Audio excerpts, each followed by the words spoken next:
வணக்கம். Welcome to Thanjavur சமையல். ரவா தோசை எப்படி செய்கிறதுன்னு பார்க்கலாம் வாங்க. கடையில் கிடைக்கிற மாதிரி நல்லா டேஸ்ட்டாக ரொம்ப ஈஸியாக செய்யலாம். அதை செய்கிறதுக்கு 1/2 கப் ரவா, 1/2 கப் பச்சரிசி மாவு, 1/4 கப் மைதா மாவு, 4 பச்சை மிளகாய், ஒரு வெங்காயம், கொஞ்சம் மல்லி இலை, கொஞ்சம் இஞ்சி, கருவேப்பிலை,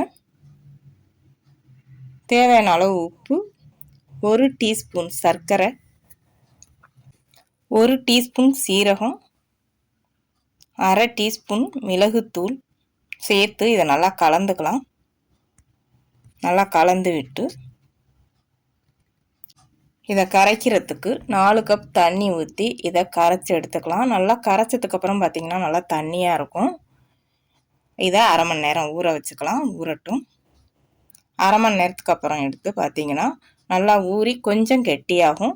அப்போ 1/2 கப் தண்ணி சேர்த்து இதை நல்லா கலந்துக்கலாம். தண்ணியாக இருக்கணும் ஊற்றும்போது. ஒவ்வொரு தடவை ஊற்றும்போதும் நல்லா கலந்து விட்டு ஊற்றணும். மேலே தண்ணி நிற்கும், கீழே மாவு இருக்கும். நல்லா கலந்து விட்டு கல் நல்லா சூடானதுக்கப்புறம் இந்த மாதிரி ஊற்றணும். நம்ம நார்மல் தோசை ஊற்றுற மாதிரி ஊற்ற முடியாது. இந்த அளவுக்கு தண்ணியாக இருக்கணும் மாவு.